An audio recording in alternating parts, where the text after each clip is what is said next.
Can anyone tell me how many performances were in the Kick and Push last year? 92. More. What? 107. More. 112. More. 125. 130. Who said 127? Today was the launch for the second Kick and Push Festival, which was a theater festival that was created last summer by several theater companies in the city.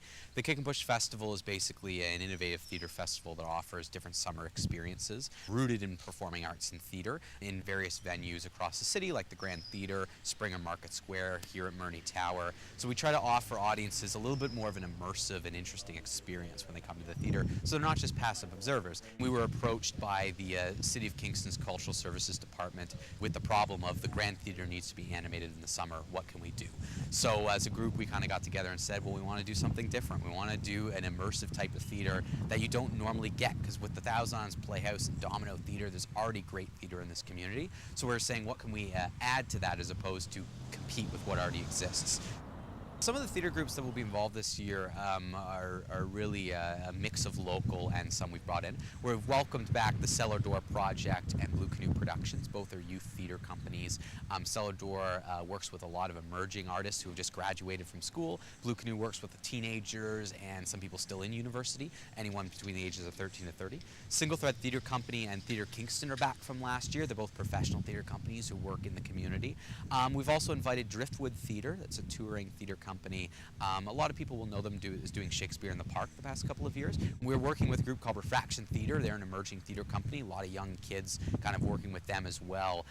They're from St. Catharines. And the final theater company is called the Lowlit Aerial Arts Group. They're actually from Montreal, and they're a mix of performing arts and aerial arts. So we kind of have a wide mix of local, but also talent that we're bringing in from out of town. We have 6 productions that are part of the festival this year, and one major kickoff event, which is the Storefront Festival, which is a series of plays that will happen throughout the empty stores along Princess Street. So that's kind of what's going to kick our festival off. That opens July 15th.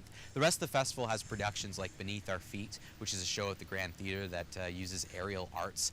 We're bringing a production of Chicago into town, which is a musical that people have seen on Broadway, but you can't really see much in the community because the rights aren't generally given out beyond the United States. So it's very rare to see that show in Canada. The next show we're bringing in is actually one that was a hit production from last year, which was Ambrose, which I'll let Liam give a little bit more detail into that, seeing as it was his brainchild from last year. Shucks, Mike. Basically what I'm going to say, I'm not just trying to be coy, but we're going to explore in a very theatrical way every corner of the Grand Theater. So you should check it out. That's it. We're also a unique show, is one that's happening at Murney Tower. It's called Stubborn Stone, and that's the Cellar Door Project show. And that show really takes you throughout the tower, and you kind of get to explore some of the history in there as well as some of the dark corners of it. One of the biggest draws we offer is we've got performances running throughout our 28 days where you can go and see a show for an hour and a half on an afternoon and still have your evening free. So that variety and those options are there this year, and I think that makes us a very accessible festival. You can go to thekickandpush.com to find out more information about the festival. All our tickets are on sale through the Grand Theater box office, so you can go to their website, kingstongrand.ca, or you can give them a call or just drop into the box office. All our tickets for every event are on sale there, but our website has all the information as well.